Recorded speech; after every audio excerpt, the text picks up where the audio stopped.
Tá na minha vez de falar. Tô aqui pra lembrar que fui eu quem dançou, cantou, gritou, tudo aquilo que nem sempre pôde ser dito. Então mesmo que me ignorem, que me apaguem, que me censurem, eu resisto. Sempre diferente, cada vez mais forte. Sou toda forma de luta. Sou luz, sou plural. Sou a cultura da diversidade, sempre presente. 29º Festival Mix Brasil. Cultura da diversidade presente.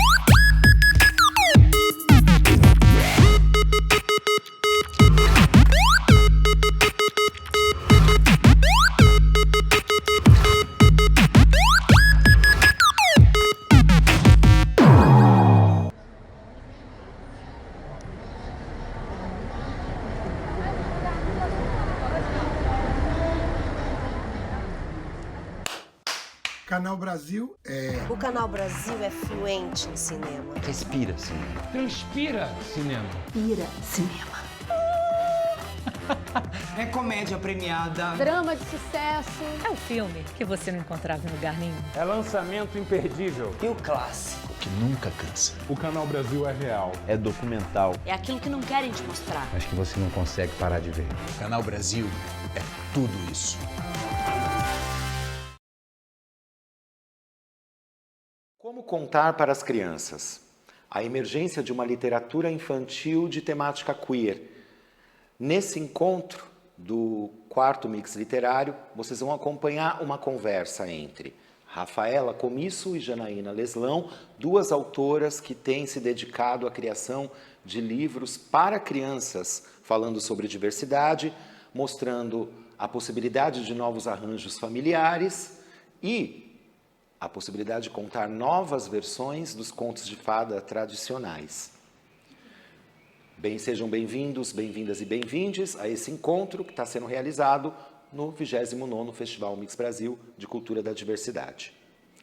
Sejam bem-vindos, bem-vindas e bem-vindes a esse encontro do Mix Literário que vai falar sobre literatura infanto-juvenil voltada para a nossa comunidade, falando da nossa comunidade. Meu nome é Alexandre Rabelo, vou fazer minha autodescrição. Eu sou um homem cis branco de 43 anos, com barba grisalha, com um pouquinho de cabelo ainda, com uma camiseta preta, representando uma carta do tarô com um gato cinza.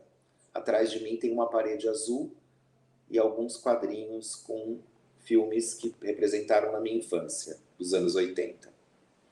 Eu queria convidar para essa conversa de hoje, né, que vai inaugurar essa discussão aqui no Mix Literário, uma discussão que a gente já queria fazer faz tempo, né, com algumas pioneiras mesmo nessa área, que são a Rafaela Comisso e a Janaína Leslão. Sejam bem-vindas, muito obrigado pela presença de vocês, gente. Olá. Gente, eu estava conversando com vocês um pouquinho aqui nos bastidores, né, antes da gente começar essa nossa conversa, que eu acho que muita gente vai querer chegar nesse nosso encontro aqui para pensar, nossa, como que eu posso escrever um livro falando sobre a diversidade, sobre a comunidade LGBTQIA+, e determinados aspectos de sua vivência, né? A gente vai destrinchar isso daqui a pouquinho, mas antes eu queria apresentar um pouco vocês, o trabalho de vocês. Em ordem alfabética, vou começar com a Janaína. É interessante a maneira como vocês apresentaram a biografia de vocês. Coincidentemente, ambas apresentam de uma maneira muito pessoal. Eu vou ler aqui. A Janaína, ela tem o lado A e o lado B, para a gente conhecer. O lado A é uma escritora que publicou alguns dos primeiros contos de fadas sobre direitos sexuais e reprodutivos. São eles: A Princesa e a Costureira, Joana Princesa, esses dois especialmente a gente vai comentar aqui hoje, A Rainha e os Panos Mágicos, em parceria com Débora Delage, e Crônicas da Infância, em Lorenzés, o seu primeiro livro de crônicas. Porque o universo está conectado nas suas obras, né? O mesmo reino, tem um mapa, é incrível. Seus livros ganharam versões para o teatro e A Princesa e a Costureira se prepara para virar animação, olha que bacana, produzida por Maria João Filmes. Atualmente trabalha na finalização de seu quarto conto de fadas. Lésbica, é militante feminista e LGBTQIA+.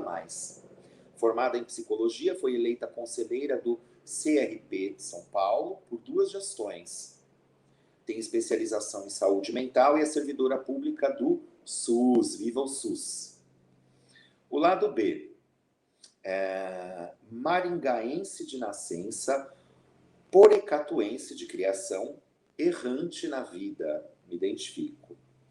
Após 9 cidades e 15 casas, criou raiz em pessoas e não em lugares. Uma bela estratégia, Janaína. Apaixonada por MPB, gosta de música infantil e inteligente. Cresceu lendo apostilas de literatura da mãe professora. Adolesceu entre Cecília Meirelles e Sidney Sheldon. Me lembro muito bem. Adulteceu com Caio Fernando Abreu e Clarice Lispector.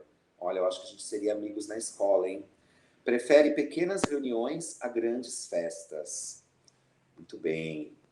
Agora eu vou apresentar um pouquinho a Rafaela pra gente. E a Nanda Matheus também, que é sua parceira de vida e de livro. Vou começar então com a Nanda, que está aqui ausente. Nasci em São Paulo, elas dizem vou tentar falar na terceira pessoa. Ela é filha de um contador de histórias com vocação para os números. Então, quer dizer, já estava em casa, né? Desde pequena, se aninhava entre os livros. A profissão não poderia ficar distante disso. Então, a Nanda foi estudar letras na PUC de São Paulo e fez outros cursos voltados para o mundo do ensino. Até hoje, se dedica à educação e à inovação em tecnologias para escolas e instituições. Então, esse mundo editorial já está presente na profissão da Nanda, né? Em 2011, vocês se conheceram e nunca mais se separaram. Desse amor com muito afeto, em 2016, nasceu o filho de vocês, o Teco, que é a maior inspiração, né? Inclusive para esse livro que a gente vai comentar hoje, Mãe Não É Uma Só, Eu Tenho Duas. A Rafaela, então, você nasceu em Campinas, em 87, também já morou em vários lugares como a Janaína. Por amar o mundo da leitura, se formou em letras na Unicamp e desde então trabalha como editora de livros didáticos, né? Então você já tem muito bem claro um parâmetro do que deve ser ensinado para cada faixa etária, né? Vocês duas têm isso muito forte, que incrível. Você foi fazer depois mestrado em estudos culturais na USP, na mesma época em que o Teco chegou. E vocês começaram a buscar livros infantis que representassem a família de vocês e não encontraram nada muito legal. A gente quer muito conversar sobre isso. Vocês gostam muito de uma escritora, que é a Toni Morrison, grande escritora norte-americana, prêmio Nobel, né? Mulher negra maravilhosa. Ela diz, né? Se você tem vontade de ler um livro, mas ele ainda não existe, então você mesmo deve escrevê-lo. Foi isso que fizemos juntas. Que lindo. Gente, muito obrigado pela presença de vocês. Eu queria poder aproveitar esse tempo para colher o máximo de depoimento que vocês puderem dar sobre essa experiência riquíssima do que é produzir um livro né, falando de LGBTQIA+. A primeira questão que eu faço vocês viram que eu hesitei? Porque eu não sei falar se é um livro para crianças entenderem a diversidade, se é um livro para os pais, se é um livro que vocês projetaram, são livros que vocês projetaram para ambos, e também acho que colocaria um terceiro tripé aí, não só a família e as crianças, mas os professores também, eu acho que vocês tiveram em mente isso, de repente havia uma demanda dos professores, né? Bom, eu queria falar sobre isso além também, mas primeiro eu queria saber como que vocês começaram com essa história de querer produzir livros, então, falando sobre esse tema, né? Como que, naturalmente, da profissão de vocês, que já é ligada à educação e à saúde mental, ela foi... houve essa urgência de produzir. Sejam bem-vindas, vocês podem, quem quiser começar. Obrigado. Posso ir então, Jana? Oi, gente, prazer, eu sou a Rafaela, estou muito feliz de estar aqui, obrigada pelo convite, Alexandre, acompanho o Mix já há muitos anos, e, enfim, fiquei bem feliz, empolgada para a gente trocar bastante ideia. Eu sou uma mulher cis, lésbica, de cabelos longos, lisos, pele branca, olhos escuros, uso óculos, estou com uma blusa roxa, da cor roxa, e ao fundo tem duas paredes lisas, uma branca e outra azul. Vou começar então respondendo essa primeira provocação do Alexandre sobre talvez uma faixa etária, né? Sobre o livro é voltado para quem, né? Então, antes, né? Eu sou autora desse livro aqui, Mãe Não É Uma Só, Eu Tenho Duas, com a Nanda Matheus, que é, então, a minha companheira, minha esposa. Eu acho que, para começar, uma coisa legal, eu venho acompanhando a literatura infantil, as produções dos últimos anos, e tem uma ideia muito comum que circula, que é a seguinte: um bom livro para crianças é um bom livro para pessoas adultas. Então, essa ideia de faixas etárias muito limitadas em relação aos livros, né? Para quem se dirige, assim, na minha opinião, dá para a gente considerar isso, sabe? Eu não descarto completamente. Por exemplo, esse nosso livro foi pensado de alguma forma para ser para primeiríssima infância, né? Então, para crianças bem pequenas. Mas, ao mesmo tempo, eu acho que não é legal a gente se limitar a essa noção etária, sabe? Então, gosto muito dessa ideia que eu falei, de que um bom livro para criança é um bom livro para pessoas adultas, porque o livro é um livro, né? É um encontro, é uma possibilidade de contato com outra realidade, outras possibilidades de ser e de viver. Então, eu acho que, por exemplo, esse nosso livro, daí eu já vou começar falando, né? A gente pensou, então, para crianças bem pequenas, porque era uma vontade e uma necessidade nossa, né? Quando eu e a Nanda começamos com as tentativas de inseminação, depois fertilização, enfim, para a gente ter um filho, a gente também começou esse processo de procurar, então, livros que, de alguma forma, retratassem a nossa família, né? E foram muitas pesquisas sem muito sucesso, né? Foi na mesma época, em 2015, que a gente começou, e como nós duas somos de letras, né, a gente gosta muito de livro desde pequeno e tal, a gente já estava envolvida nesse grande universo editorial, digamos, mas foi especialmente nesse ano de 2015, coincidiu com esse início do nosso desejo de ser mães, que a gente passou a buscar especificamente livros para crianças pequenas com essa temática. E foi em 2015 que eu acho que a Jana publicou o primeiro livro, né, se eu não me engano, mas que não é voltado para a primeiríssima infância também, mas quando eu soube do livro, eu comprei na hora, e a gente ficou super feliz e tal, e leu, e desde o Teco Neném, o Teco é o nosso filho, né, o meu e da Nanda, que está com 5 anos, a gente já mostrava as ilustrações para ele, mas a gente não conseguia ainda transformar aquilo num assunto, né, para muito neném, assim, a gente não sabia direito fazer isso.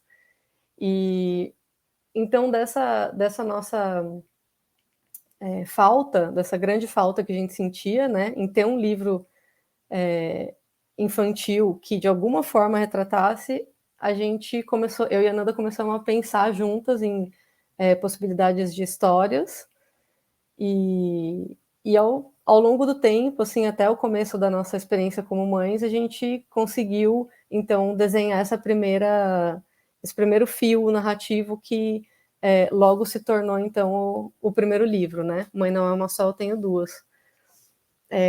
Acho que mais para frente eu posso falar mais, né, do livro. Só vou dar um spoiler que mês que vem, em novembro, vai sair o segundo livro, vai ser uma coleção, né, da Malu e das suas duas mães, e ele vai ser mais voltado para brincar, a questão do livre brincar, né, das brincadeiras e dos brinquedos, sem estereótipos de gênero, sem essas expectativas que geralmente as pessoas adultas colocam sobre as crianças e as suas brincadeiras, né. Então, é isso, já falei um pouquinho aí de algumas coisas, vou passar a bola para a Jana. Ótimo, obrigado, Janaína, por favor. Tá funcionando? Bom, meu nome é Janaína, como a Alexandre já me apresentou. Eu sou uma mulher branca, cis, tenho cabelo ondulado, marrom escuro, entre as orelhas e os ombros, tenho os olhos claros e estou vestida com vestido preto e um lenço verde com flores rosas.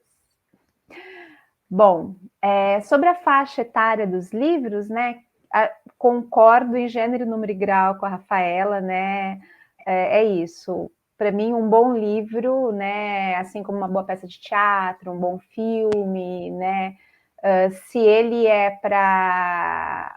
ele é bom, né, se ele conversa com todos os públicos, né. Acho que em relação ao livro tem a questão de, tipo, da quantidade de texto, da possibilidade da leitura, né. Sempre quando as pessoas perguntam sobre os meus livros, eu falo, olha, creio que a história em si se conte para crianças de todas as idades, mas pela quantidade de texto, a criança tem que ter uma autonomia na leitura, né? Daí vai de como a família ou os professores conduzem aí, né? Porque, como a Rafaela diz, o livro é um encontro, né? Então, acho que é isso, né? As histórias são para todos e podem conversar com todas as pessoas, né? E como eu comecei a escrever também foi pela falta, né? Eu sou psicóloga, trabalho no SUS.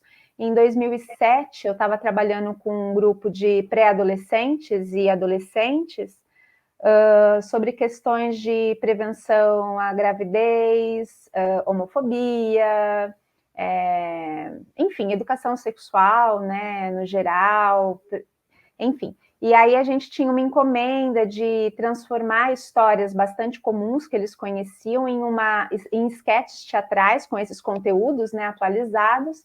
E aí eu percebi que os contos de fadas eram histórias que permeavam todos eles, né? Então eram as histórias em comuns que eles tinham. E quando a gente foi falar sobre a questão da homoafetividade ou da transfobia, eles não tinham referências positivas, né? Isso 2007, tá, gente? Então, era notícia de jornal, né? Adolescentes na escola, com eles expulsos de casa, ou aqueles casos de assassinatos, né? Na televisão, essas coisas. E aí eu fui buscar contos de fadas, né? Falei, não, então vamos uma outra referência, né? Nesse mundo que eles têm em comum. E aí eu procurei pela internet, eu não sou uma especialista, né? Não sou formada em letras, não trabalho no mercado editorial, enfim. E naquele momento, em 2007, eu não achei nada que pudesse trazer para eles com esse conteúdo nos contos de fadas, especificamente, né? Que era o que eu queria conversar.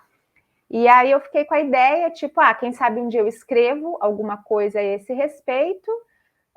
E em 2009 eu tive condições, né, de me organizar para escrever o meu primeiro livro. E, enfim, né? Então foi isso, né? A partir da falta de querer contar uma história positiva, uma história como conto de fadas, que tem uma narrativa semelhante, né, entre um e outro, para poder, não para, como é que fala? Não para disputar, enfim, nada disso, mas para dar alternativas para que eles pudessem se enxergar em contos de fadas, coisas, né, com final feliz, ou seus amigos, ou seus pais, suas mães, enfim. Então, foi nessa proposta mesmo, não tinha, quem sabe eu vou fazer, e no final acabei fazendo, sem saber direito, inclusive, o que estava fazendo, mas fiz e hoje estamos aqui, conversando. Gente, é incrível saber como, né, vocês, com esse estudo da saúde mental, né, e já do mercado editorial, puderam se tornar mesmo pioneiras aí. Eu queria, sobre essa questão de como vocês chegaram nesse recorte específico do livro, eu acho que não deve ter sido nada fácil, na verdade, porque quando a gente fala de LGBTQIA+, as narrativas que permeiam a nossa comunidade são narrativas voltadas para a sexualidade, né? Para a questão da orientação sexual, para a questão do gênero, né? Da identidade de gênero. E então parece que todo mundo também, quando vai falar da nossa comunidade, só quer olhar esse aspecto, né? Que é um aspecto que eu, particularmente, não vi trabalhado na escola, na minha época, que já começou um princípio de uma educação sexual, né, nas escolas, em que começou a se falar sobre sexo para naturalizar um pouco mais, né? Ao mesmo tempo que eu percebo que as crianças são hipersexualizadas, até pelos próprios contos de fada, no sentido de que existe sempre a questão de uma história de amor entre uma princesa e um príncipe, né? E aí tem a questão do beijo, né? Tem a questão aquele beijo salvador do príncipe, normalmente. Claro que isso está começando a ser rompido pela própria Disney atualmente, né? Algumas narrativas, que nem Frozen, que é um fortalecimento mais entre mulheres acontecendo. Mas a minha primeira questão sabendo que as narrativas sobre a nossa comunidade giram todas em torno da questão da sexualidade, né? Eu queria saber da Rafaela, como que foi criar esse recorte junto com a Nanda para falar sobre aspectos cotidianos, como foi essa escolha do que contar, né? Por que falar dos aspectos cotidianos para a primeira infância e não outro recorte, né? E no caso da Janaína, tem momentos muito interessantes, Janaína. Vamos falar primeiro aqui do A Princesa e a Costureira, né? Porque eu acho que a Joana Princesa fala de uma questão de gênero também que merece uma reflexão à parte, né? Mas falando da Princesa e a Costureira, tem momentos, por exemplo, quando existe uma magia que a fada coloca na personagem, né? Que já é uma princesa negra, já começa daqui esse recorte também, que vocês fizeram esse recorte pela ilustração. Eu vou querer perguntar especificamente sobre a ilustração daqui a pouco também. Mas tem uma coisa do encantamento da magia, que foi como você colocou a questão do afeto, né, da sexualidade entre essas duas princesas. Então, por exemplo, quando uma toca nas costas da outra, que era o que a profecia dizia, que como a princesa iria descobrir o amor, elas são envoltas num redemoinho mágico, né, que nos dá aquela sensação do sentimento do amor delas, sem nos dar uma imagem sexual, né? Enfim, queria saber como você trabalhou, além desse momento, outros momentos parecidos, porque exige-se muito de nós a narrativa sobre o sexo. Vocês poderiam comentar um pouco sobre isso?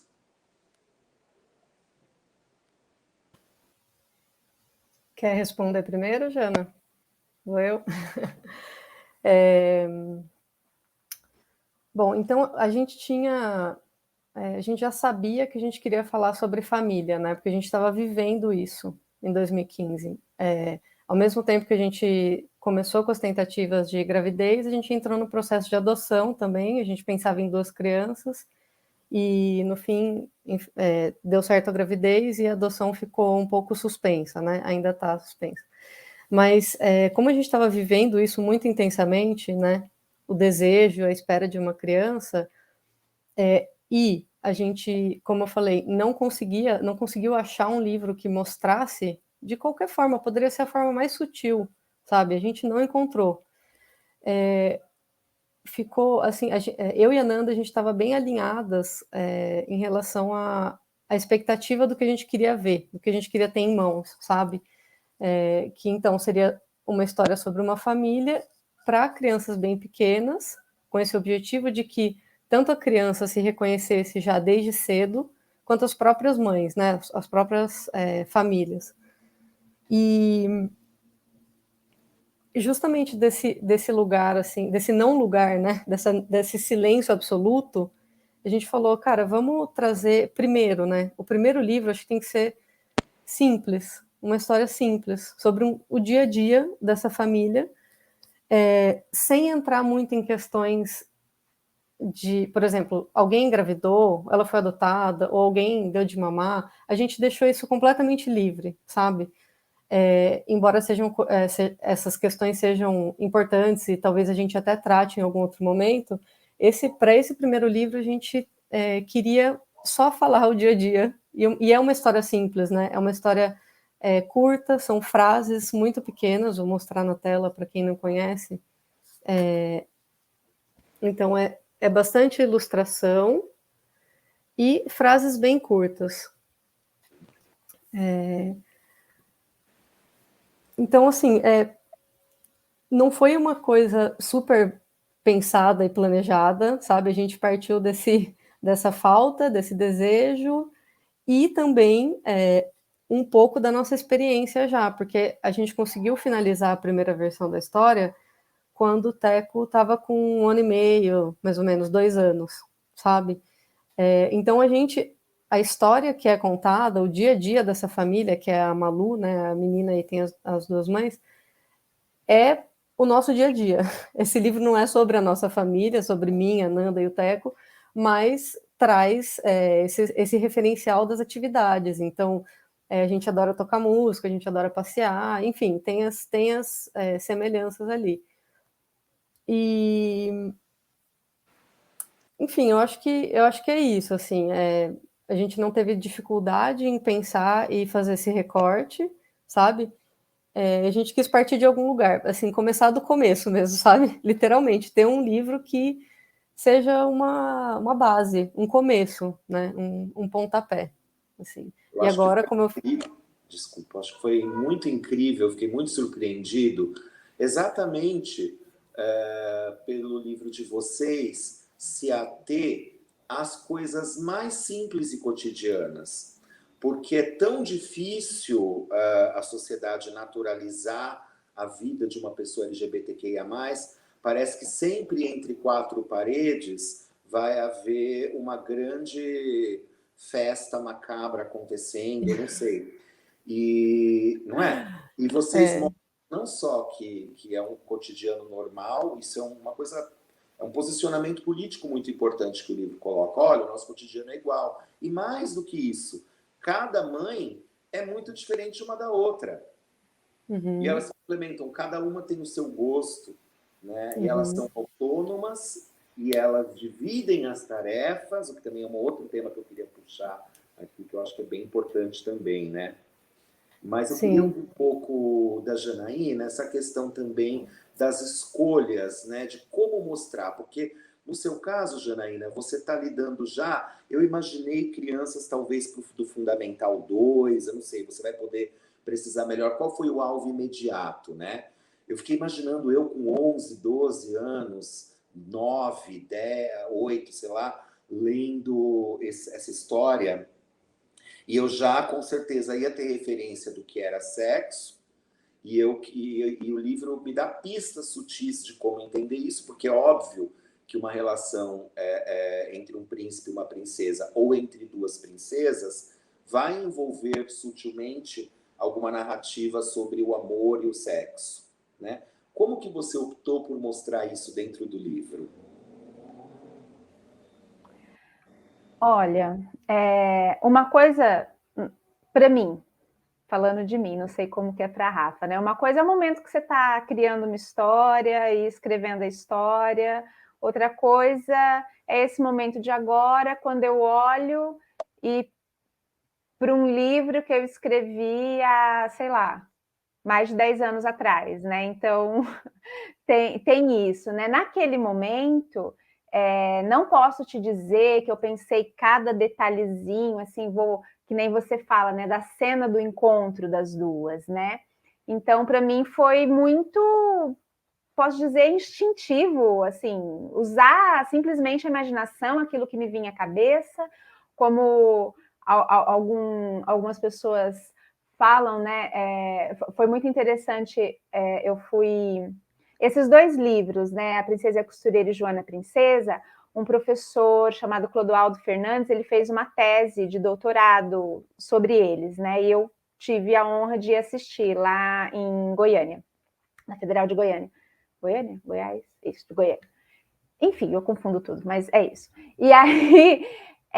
ele tinha um professor na mesa e ele dizendo um pouco disso, né? Que os contos de fada, especificamente, eles nem sabiam que eu estava lá, né? Esse professor, que as pessoas têm um imaginário em comum, porque afinal a gente vive aqui, todo mundo criado aqui, lá, e de repente, quando a gente se põe a escrever, a gente vai pescando, sabe, algumas coisas e vai colocando, e de repente aquilo faz sentido para outras pessoas, não necessariamente porque você escolheu palavra por palavra, mas porque a gente está aqui no mesmo caldo, né? E eu achei isso fantástico, né? Então, assim, hoje eu olho, né, para os livros, e naquele momento também eu pude olhar para esses 2 livros em específico e ver semelhanças neles, que acho que são muitas, e dizem de mim, né? Semelhanças, né? Porque sou eu que escrevi, porque foram minhas opções, né? Eu que escolhi aquelas palavras ou aquele modo de cena, mas não que eu tenha especificamente pensado cada coisinha, né? Escolhi sim cada palavra, mas não necessariamente. Por exemplo, uma coisa que as pessoas acham estranho e que eu escolhi, né? Quando tinha a magia, né? Esse encantamento da fada, que a princesa ia saber quem era o seu verdadeiro amor quando essa pessoa lhe tocasse as costas, né? Então, ela, num primeiro momento, ela tá dançando com o melhor amigo dela, que é o príncipe prometido, e ela tá achando que, meu melhor amigo ser meu marido não é uma coisa tão horrível assim, né? Eles combinarem, coisa e tal, e esse príncipe toca as costas, e ela se sentiu conformada. E aí eu lembro que até a revisora perguntou, conformada é essa palavra mesmo? Eu falei, conformada, porque pensando até na narrativa heteronormativa e que as mulheres lésbicas, e é desse lugar que eu falo, né, de mulher que ama outras mulheres do mesmo gênero, muitas vezes é isso, né? Você está conformado ali na questão da heteronormatividade, até que, de repente, acontece esse espaço do afeto, né? Que é o apaixonamento, né? Que, se não todas as pessoas adultas tenham vivenciado, mas a gente sabe que é isso, é um redemoinho e você encontra com aquela outra pessoa e você é tomado por um sentimento. Então, aí tem essa coisa, as folhas giram e elas tocam com medo, né? Ficam com medo daquele momento, do que está acontecendo, né? Então, e depois as coisas se abrandam, que elas veem que elas estão juntas, que elas vão topar essa história, né? Mas, assim, foi uma coisa, acho que escrevendo mesmo de dentro para fora, né? Com as narrativas que eu vivi, que as minhas amigas viveram, que pessoas que eu atendi vivenciaram, né? No momento que você está ali escrevendo, né, Rafaela? Você bota tudo ali e depois vê o que dá. Muito bem. E aí é isso. E a escolha do afeto e não dessa questão como que é? Do sexo, né, por assim dizer, de ser aspas, tá? Muitas aspas nessas palavras, homoafetivo e não ser homossexual, né? Qual é o foco? Porque era isso, era um conto de fadas e eu estava querendo falar de final feliz. A gente sabe que na vida da gente, inclusive eu não consigo falar e foram felizes para sempre, para nada, né? Mas, assim, foram muito felizes, né? Muito felizes com essas escolhas, com essa vivência, né? Então, eu queria falar de afeto, queria falar de encontro, né? E o que acontece a partir desse afeto, quando as pessoas se afetam pela paixão, pelo amor, pela amizade, seja lá o que for, né? Aí é um outro momento, né? Então, eu queria falar... o que eu quero dizer, esse outro momento se isso vai resultar numa relação sexual especificamente ou não, aí é uma outra coisa, né? Eu estava escrevendo um conto de fadas, né? E o conteúdo do afeto do encontro era o que eu queria falar. Ótimo. É incrível, impressionante, Janaína, como você tem muito já em si mesmo essas estruturas dos contos de fada e usa isso ao favor mesmo das narrativas da diversidade, né? Por exemplo, você na verdade, os mundos estão interligados nos seus livros, existe um mundo, né? Existe o reino de Entre Rios, o reino de Entre Lagos, existe, né, a Ilha Anã, a Ilha Grande, onde tem a escola, não é isso? Existe uma área até peninsular, intermediária, que tem um lugar mais desconhecido. E os personagens, tanto né, a princesa e a costureira, elas também são... que é uma história de amor entre as duas, né? Para quem não sabe, sem dar muito spoiler, né?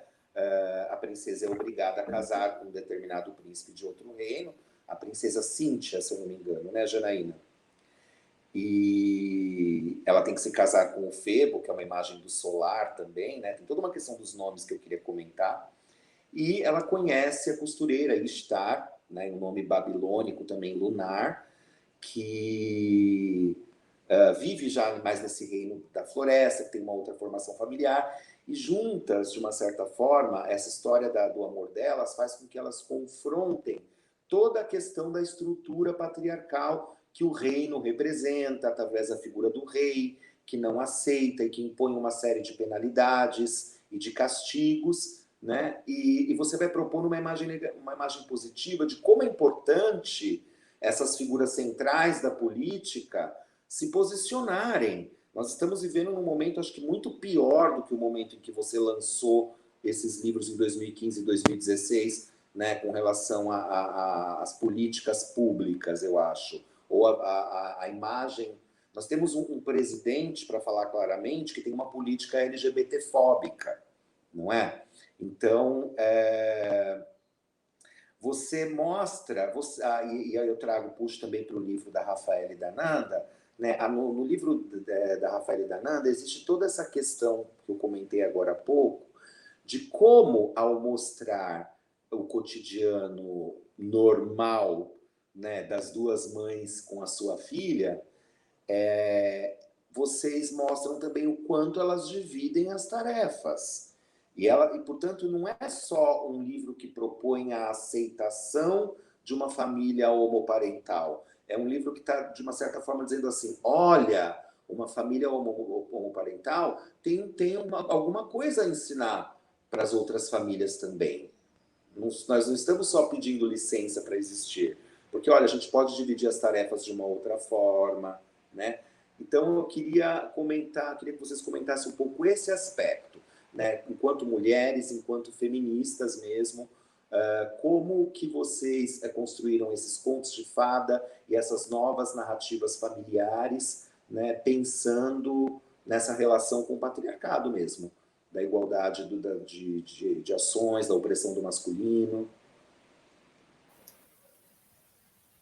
Em algumas conversas sobre maternidade, teve uma bem recente, inclusive, de um podcast. É muito comum a pergunta, como que vocês fazem, né? Eu e a Nanda, por exemplo, para a gente se usar, né, como referência, assim. Como que vocês fazem na divisão de tarefas, né? Quando a gente decidiu ter filho, a gente não conhecia outra família que fosse composta por duas mães e, enfim, crianças. Então, tanto assim, desde o começo do processo, foi uma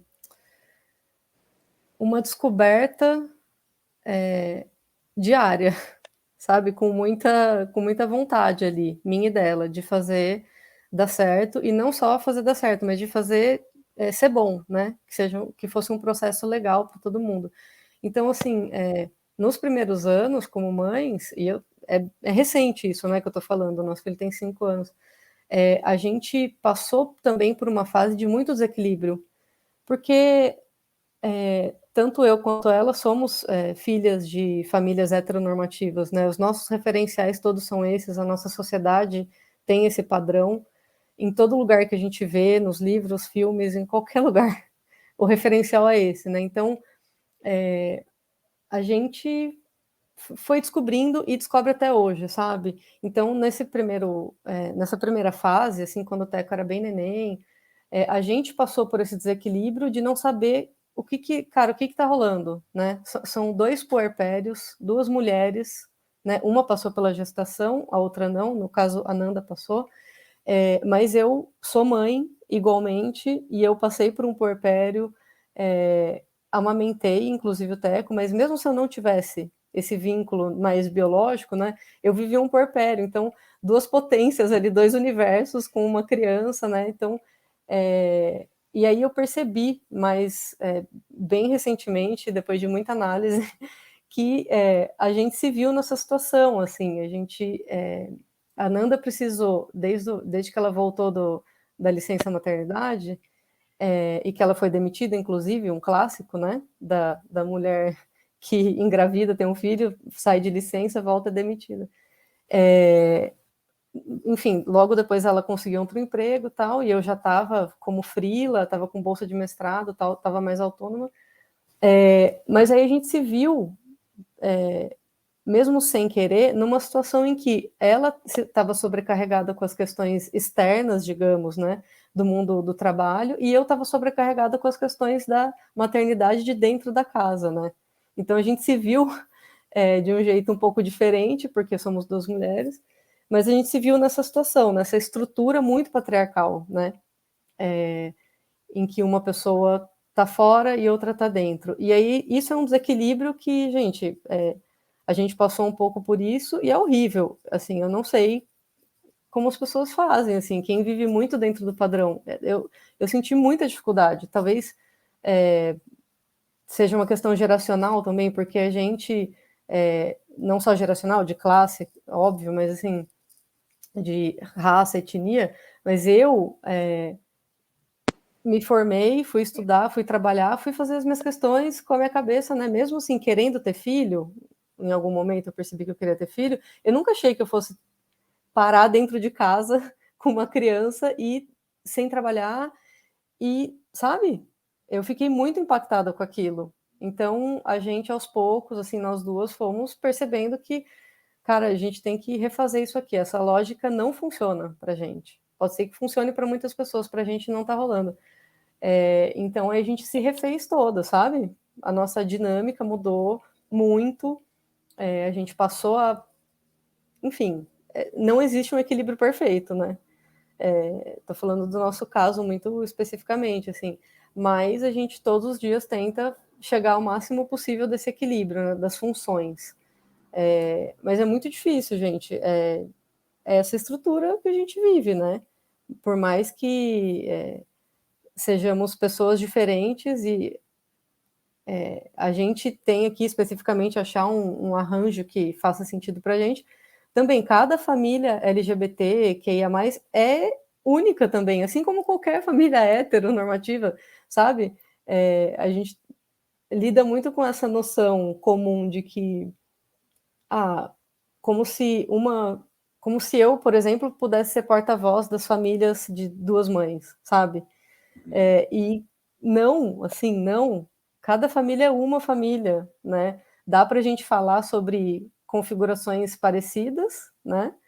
Mas realmente a gente tem que para ontem problematizar essas normas, assim, essas coisas, esses estereótipos que a gente carregou, né, na nossa formação. Então, o que a gente está fazendo é algo diferente, sabe? E aí acho que cada família vai achando formas de fazer isso.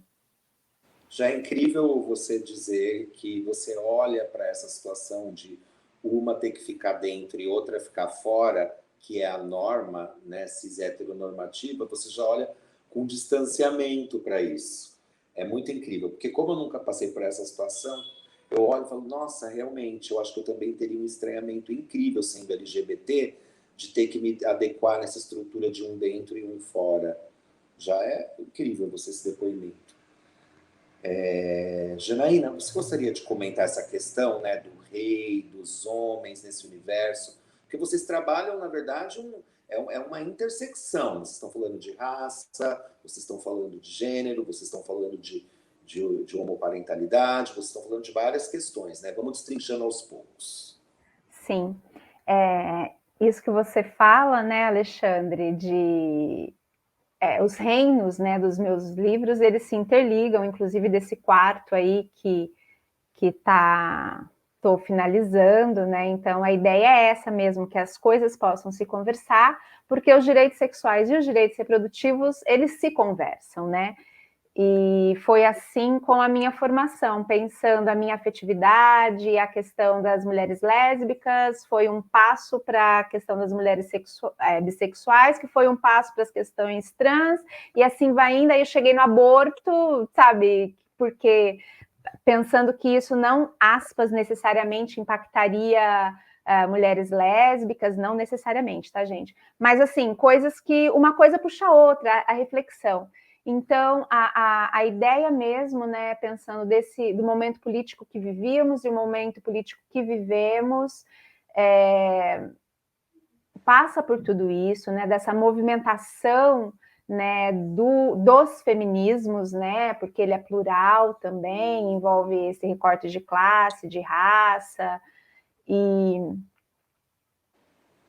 Porque nós somos um corpo político, que a gente faz a política, né? Quer seja essa opção de escrever o cotidiano da casa ou uma história, né, de contos de fadas que sabemos que não existe, enfim.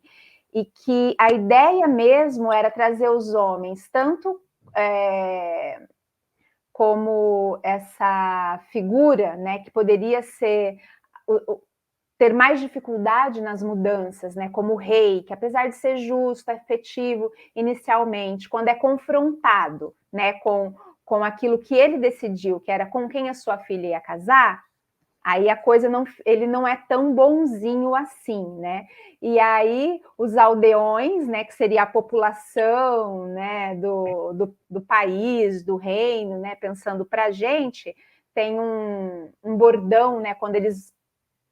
Inicialmente, eles não entendem o que está acontecendo lá com a Cíntia Caister.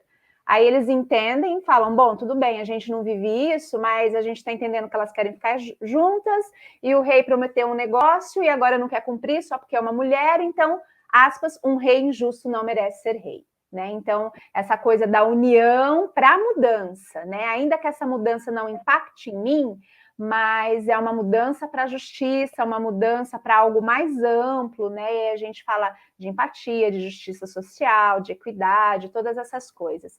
E um outro aspecto do masculino que eu gosto de trazer nos livros e que eu trago, né, é o homem como aliado, né? Assim, essa figura do masculino como aliado, porque o Febo, o príncipe rejeitado, esse negócio de spoiler para mim é uma bobagem no geral, enfim, para todas as coisas, inclusive, mas o Febo, que é o príncipe, né, para quem a Cíntia estava prometida e coisa e tal, ele não entende direito a situação, mas ele aceita a situação, né, e ele acaba sendo aliado dela e da costureira, da princesa e da costureira. Daí ele vai amar uma outra princesa e fala, não, nós, né, o casal hétero, incluindo ele, fala, não, a gente quer que elas vivam a possibilidade desse amor e dessa felicidade, assim como nós podemos viver a nossa, né? Então, vem cá, vamos junto, né?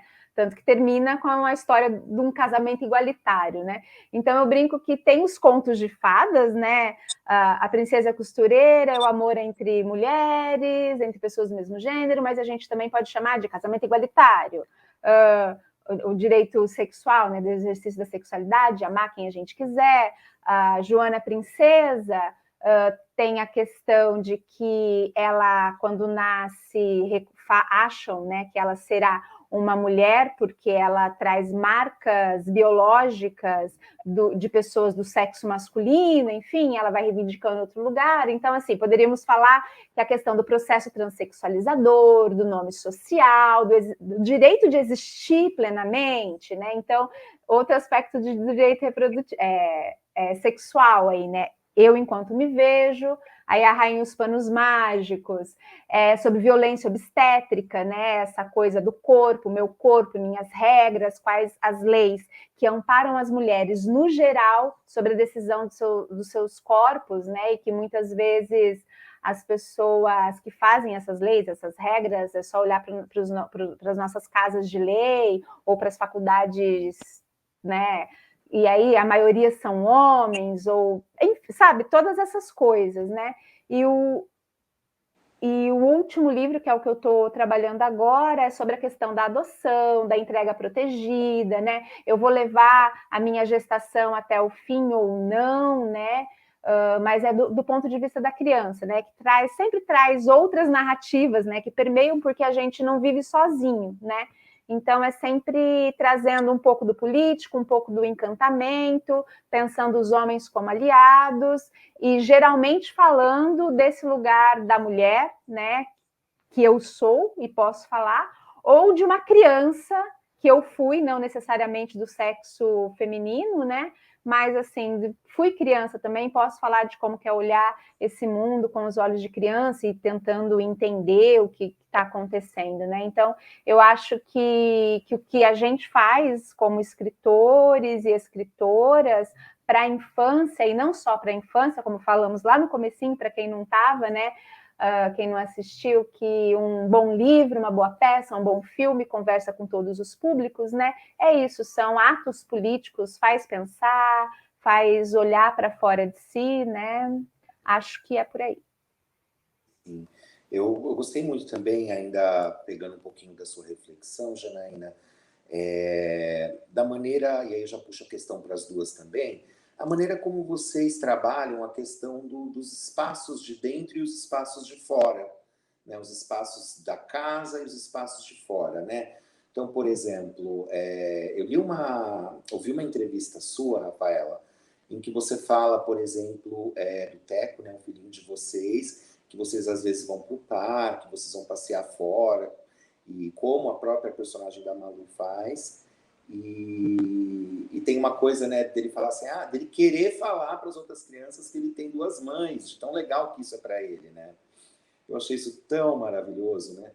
E a maneira como eu queria que você comentasse essa maneira como você escolheu como vocês escolheram, que espaços, como a gente vai mostrar os espaços internos e como a gente vai mostrar a gente indo para a rua, mostrando, porque também é sobre isso, né?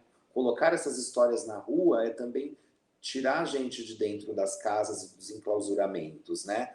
Nos seus livros, Janaína, já para puxar a pergunta para você também, tem um momento muito significativo na Princesa e a Costureira, em que a princesa ela é enclausurada numa torre pelo pai dela quando descobre que ela quer viver esse amor com a costureira, né? E depois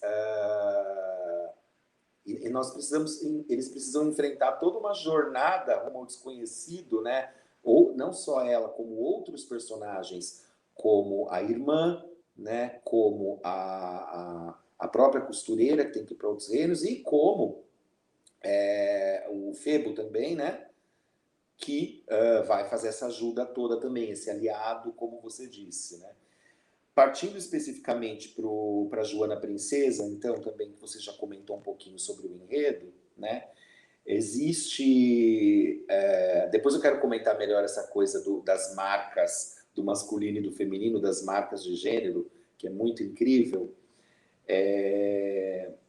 Mas tem também essa questão dela precisar enfrentar uma jornada para fora da sua ilha, para fora da sua casa, e depois num espaço ainda maior, para também ter a coragem, porque também é uma narrativa sobre a coragem, da criança ter coragem de falar aquilo para o mundo também, né?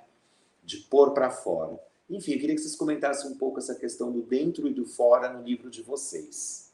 Você quer começar, Rafaela? Por favor. Sim.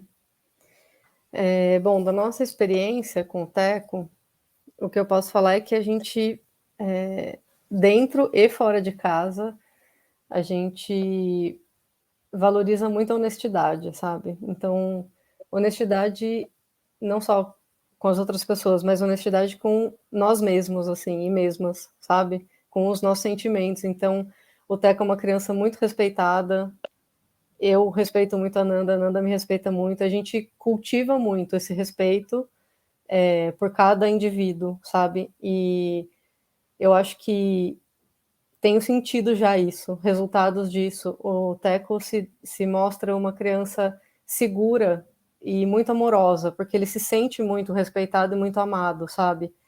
E a gente não tem critério nenhum, assim, sobre como falar sobre isso em lugares que não aqui em casa, né?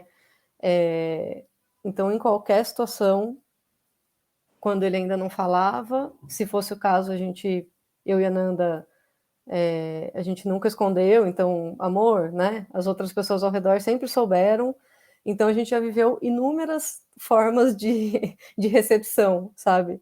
Desde, tipo, pessoas chocadíssimas, inconformadas, o que mais acontece, em geral, é das pessoas ficarem muito intrigadas. Então, semana passada a gente encontrou, tinha um casal, um cara e uma menina, eles bem jovens, assim, estavam querendo ter filhos, e eu estava conversando com o Teco, estava só eu e ele.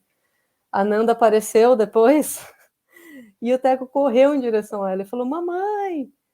E aí, então, estávamos todos nós, e o cara perguntou, ué, mas eu achei que você, para mim, né, você era a mãe dele. E aí o Teco mesmo falou, sim, ela é minha mãe, ela também é minha mãe. Então, assim, a gente não tem medo, claro que existe uma avaliação, né, do contexto, se a gente sente que não existe nenhum risco real, né, de violência e tudo mais, mas a gente deixa muito esse espaço para ele falar, e ele sempre fala, sabe, sozinho, por conta, e pelo menos até agora, que ele está com 5 anos, a gente não teve nenhuma situação ruim, que a gente julgasse ruim, sabe? Que mais eu ia comentar uma outra coisa. Ah, sim, o que aconteceu foi uma única vez. Agora que ele, então, já está com essa idade, ele consegue perceber muito mais as coisas, ele está vivendo em sociedade de uma forma mais ativa, agora que voltou também à escola, né? Ficou afastado mais de 1 ano por causa da pandemia e tal. Mas agora que ele voltou, ele percebeu que na turma dele, ele é a única criança que tem 2 mães, né?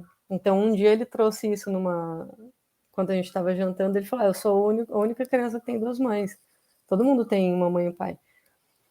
E o que a gente falou para ele foi assim, sim, na sua turma, que são poucas crianças, são umas 10 crianças, você é a única que tem 2 mães. Mas você conhece tal criança, tal... E a gente começou a listar as crianças que ele conhece que tem 2 mães, sabe? Então, eu acho que enquanto a gente consegue ter esse controle, entre aspas, assim, enquanto ele é pequeno, talvez para adolescente, enquanto a gente estiver bem perto ainda, como mães protetoras, amorosas e tal, a gente gosta muito de estar extremamente próximo da escola, a gente conversa muito com as professoras, a gente consegue criar esse contexto de segurança, no sentido de segurança do respeito, sabe? Dele ser uma criança que está sendo respeitada nesses ambientes, tanto em casa quanto na escola, no parque e tal, na praça. Eu imagino que ele vai passar por situações, né? Quando for quando a gente não estiver por perto, ou talvez com a gente perto, inclusive, que daí a gente vai descobrir, a gente vai lidar junto, né? Isso é uma coisa que a gente não deixou parar a gente, sabe? Esse medo, porque se você começa a pensar muito, realmente o mundo é uma desgraça, gente. A sociedade está horrível, né? Ainda mais nesses últimos anos, politicamente, tá tudo muito ruim, assim. Mas a gente falou, cara, não vamos entrar nessa, né? A gente quer ter uma família, a gente quer viver isso e vamos encarar, assim. Então, eu acho que o que une, tentando responder agora de uma forma mais organizada, acho que o que une a nossa vivência em todos esses ambientes internos ou externos é a nossa honestidade com o que a gente vive, o que a gente é, sabe? Sem tentar esconder, sem tentar entrar em padrões, em estereótipos, né? Acho que é isso. Não sei se eu respondi exatamente ou se eu viajei. E eu achei fantástica essa pergunta, Alexandre, e confesso que nunca tinha pensado esse aspecto. E fiquei aqui matutando, né? Psicólogo tem essas coisas, né? De por quê, o que eu estava querendo dizer e eu nem sabia que eu estava querendo dizer. Mas é fantástico. Então, assim, o que eu te respondo, né? A Cíntia, a princesa, ela foi posta na torre pelo pai, pela família, né? Sozinha, com poucos interlocutores, que eram os trabalhadores do castelo, e Joana também foi posta em clausura. Com a sua própria família, ela foi impedida de sair do castelo e participar de qualquer atividade social, casamento, coroação, nascimento, né? Então, eu acho que tem essa coisa do segredo que às vezes reina nas famílias, né?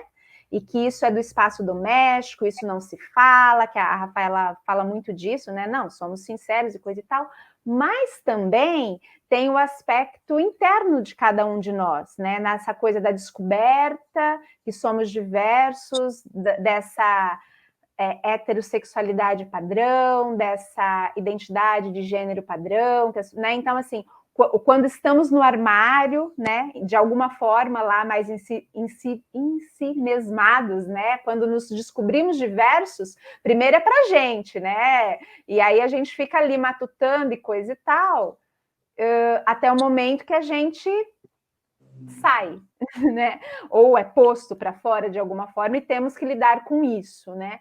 Então, pensando no espaço doméstico como esse espaço do segredo ou do cuidado, que seja, né? Mas esse espaço privado mesmo, né? Da resolução da coisa em si, tanto dentro das famílias quanto dentro de nós mesmos, né? Aquilo que todos nós passamos, né? Que não somos, não nos reconhecemos na sexualidade vigente, né? E também do espaço público com os aliados, né? Porque a Cíntia precisa, né, lá do casal hétero, dos aldeões, né? Assim, da empatia e dessa questão da justiça. A Joana, né? Consegue o aliado na escola, que é um espaço muito importante, né? Nessas vivências. Então, é o melhor amigo dela que fala, não, vamos lá, né? Vamos para esse outro reino, vamos viver essa aventura e você vai conseguir aquilo que você está buscando, né? E, enfim, não sem conflitos com esse espaço externo, mas também pensando que esse espaço externo precisa, né?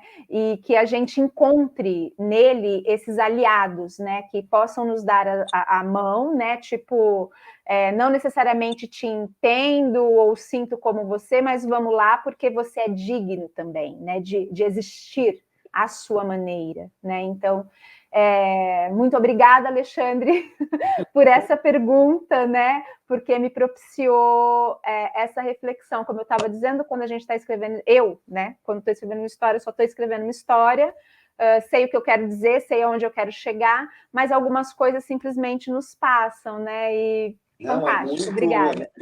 Está muito em você essa estrutura dos contos de fada, de verdade, assim, né? Eu fiquei muito pensando, por exemplo, nessas princesas nas torres, né? O quanto isso não diz sobre, não só sobre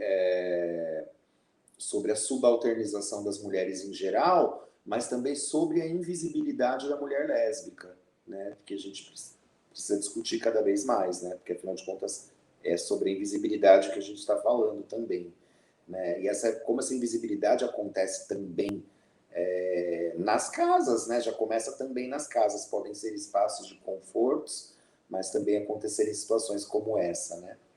Para a gente indo para um último blocão, assim, antes das considerações finais da nossa conversinha, gente, eu queria aproveitar a presença de vocês também para perguntar como vocês trabalharam essa questão racial e de gênero nas obras de vocês, né? No caso da Rafaela e da Nanda, eu sei que vocês estão criando agora, como você disse no comecinho, essa coleção falando sobre o gênero neutro. Enfim, eu queria que você falasse um pouquinho mais sobre essa nova abordagem agora para crianças, pensando a questão de gênero.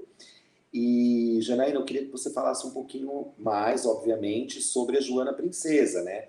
Que é esse menino, João, que é um grande herdeiro de um grande reino, né? Que tem toda uma responsabilidade social de se assumir dentro dessa figura da masculinidade como herdeiro do rei, e que se vê como uma menina desde a infância mais tenra, né?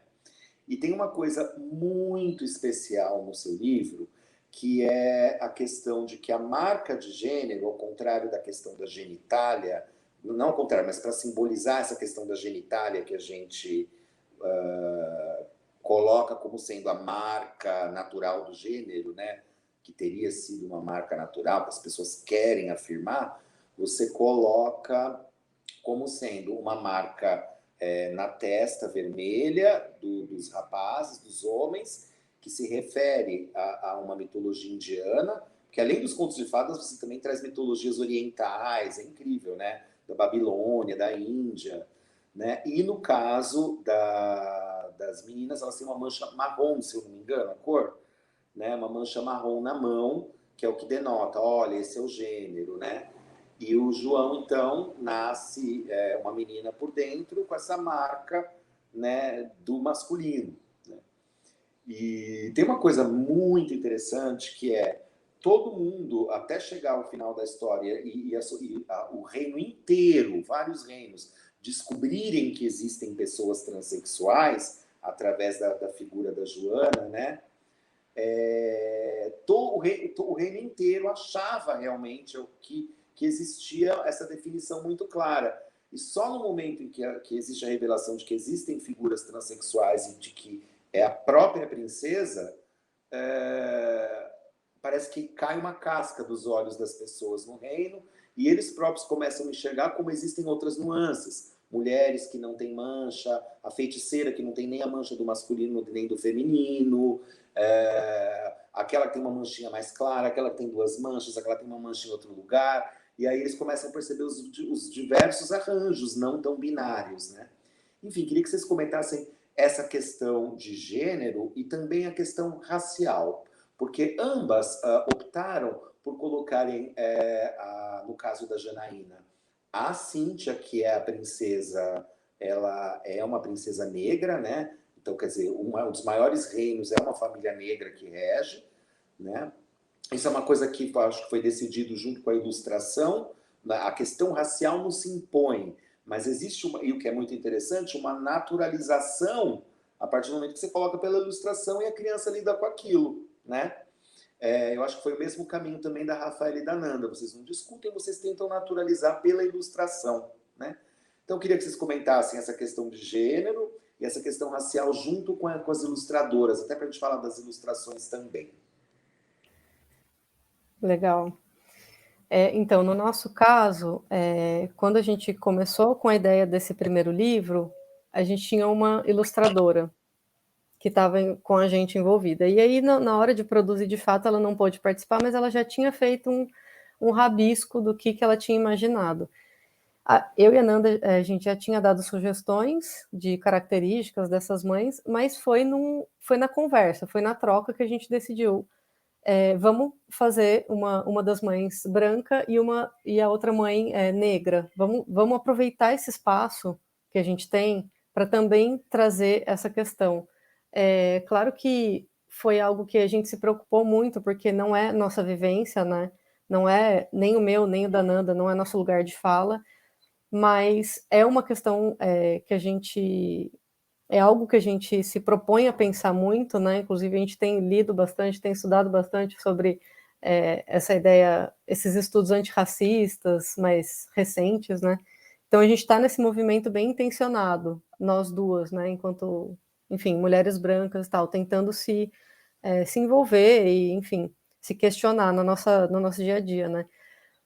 Então, assim, no livro, nesse primeiro livro, como você falou, Alexandre, a gente não suscita, assim, nenhuma questão específica sobre isso, mas era importante para a gente que esse espaço fosse também ocupado, sabe, por uma pessoa negra, mesmo que não seja a minha vivência nem a da Nanda.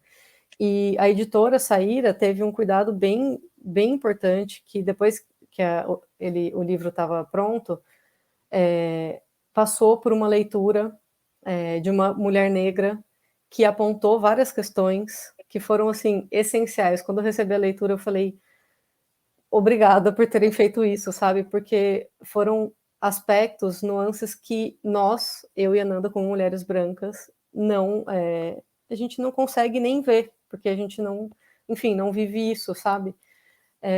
Então, teve também esse diálogo, esse cuidado, né? Esse vai e vem da história com essa leitora crítica que fez um trabalho, assim, essencial. Ela é muito parte de como o livro é hoje, sabe? Em relação ao gênero, a Malu, ela é uma criança, enfim, tratada como uma menina, mas isso não ela não tem as características, assim, nas ilustrações, nem no texto, a gente não fica... Qual verbo eu posso usar? A gente não caracteriza ela como uma menina e a gente não limita as ações dela ou a forma dela existir como uma menina. Então, nas ilustrações tem muito disso, né? O livro é muito colorido, a gente teve esse cuidado de trabalhar com o máximo possível de cores, as atividades são também diversas, e aí já vou entrar no assunto do segundo livro, que vai ser, então, sobre a Malu. As mães dela, dessa vez, vão estar um pouco de fundo, mas vão aparecer, porque a gente achou importante também ter uma narrativa que não fosse, assim, tão explícita, né? Mãe não é uma só, eu tenho duas. Esse primeiro livro já é bem óbvio, né, que a gente vai falar sobre isso. Nessa segunda história, então, é sobre o brincar livre, né? Então, é a Malu na relação que ela tem ali com uma boneca, porque ela começa falando todo ano, no meu aniversário, me dá uma boneca. Todo ano.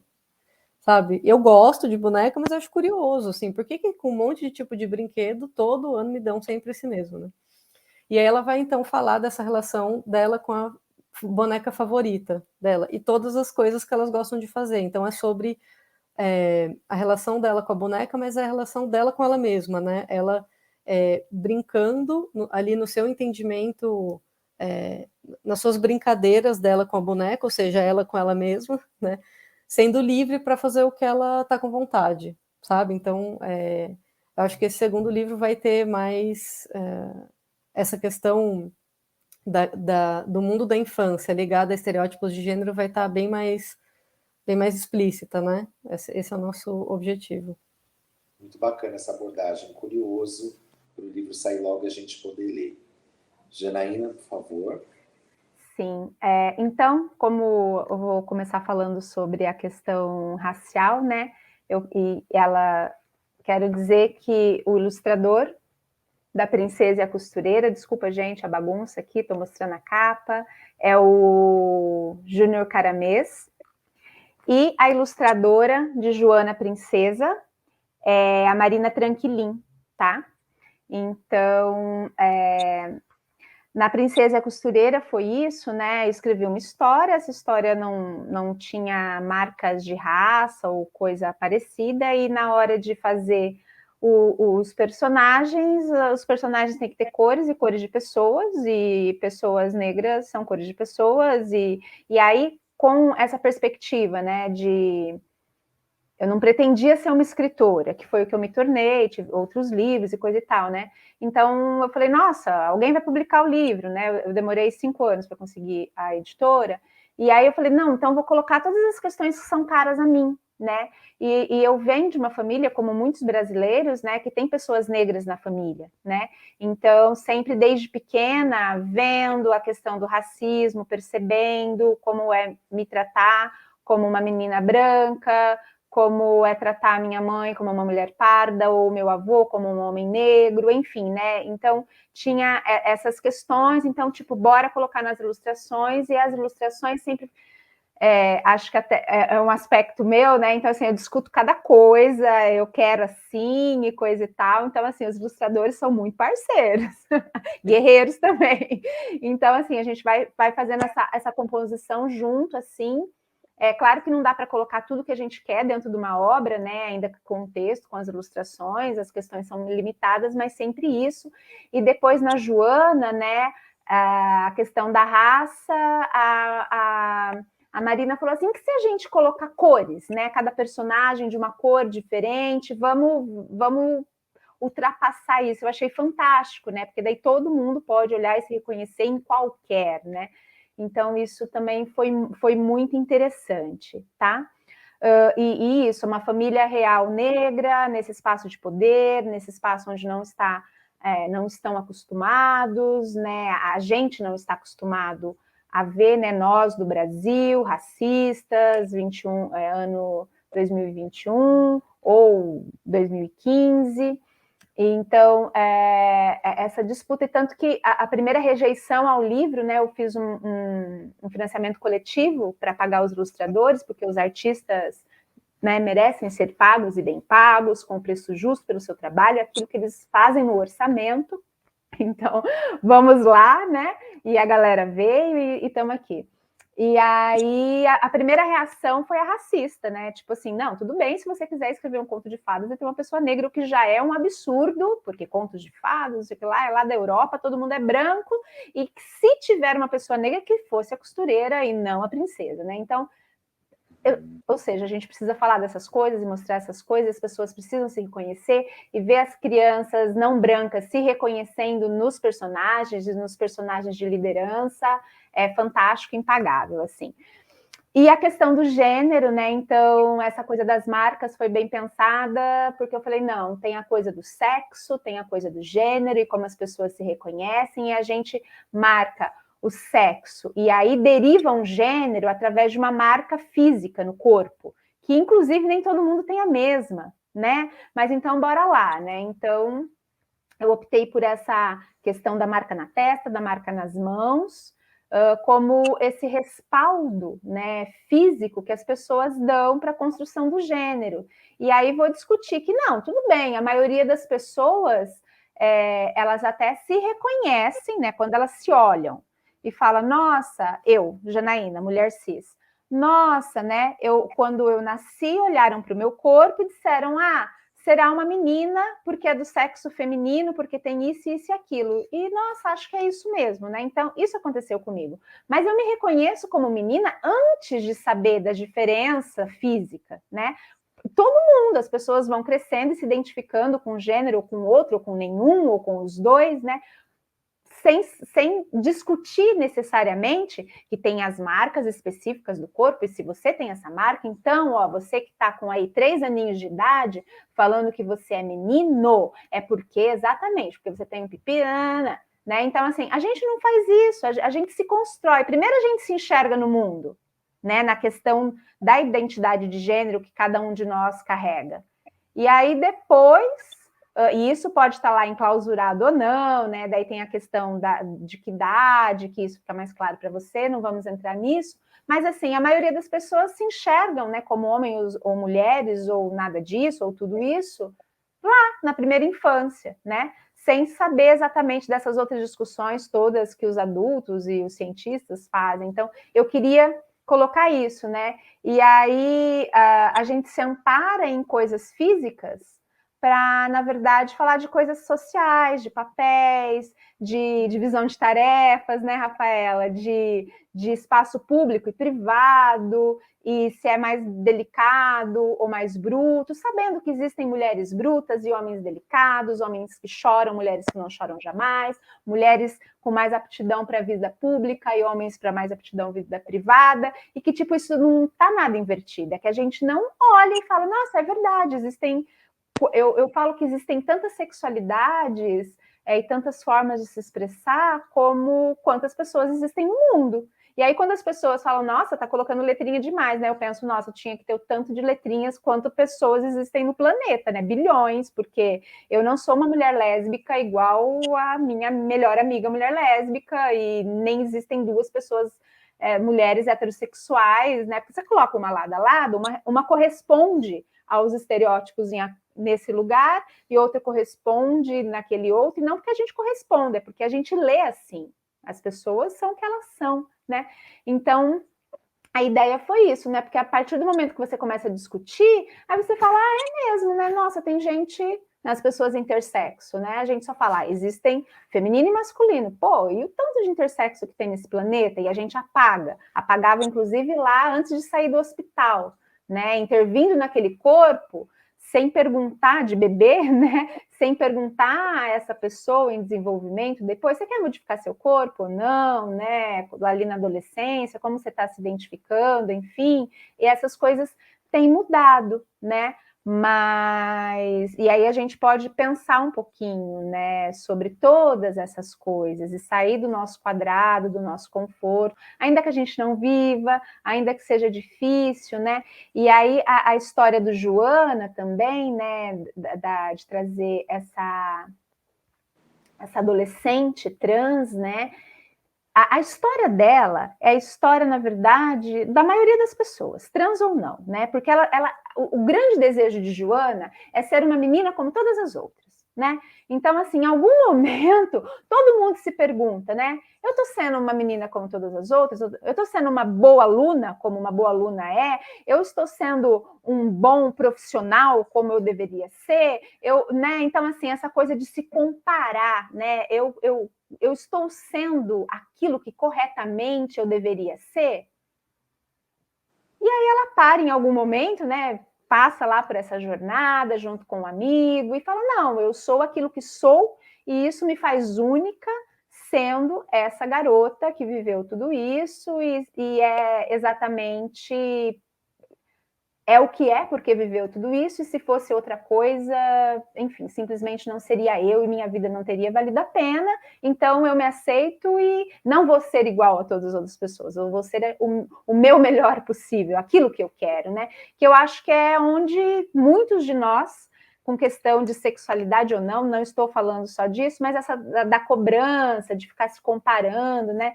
Então, quando escrevo Joana também eu penso muito nisso, né? De como mais pessoas podem se identificar, né? Quais as questões, que as questões de Joana não são absolutamente apenas, né? Parte das questões de Joana não são absolutamente apenas questões de pessoas transexuais, são questões de pessoas, né? Então, tem isso. Eu não sei se eu deixei de responder alguma coisa, mas acho que por enquanto é isso.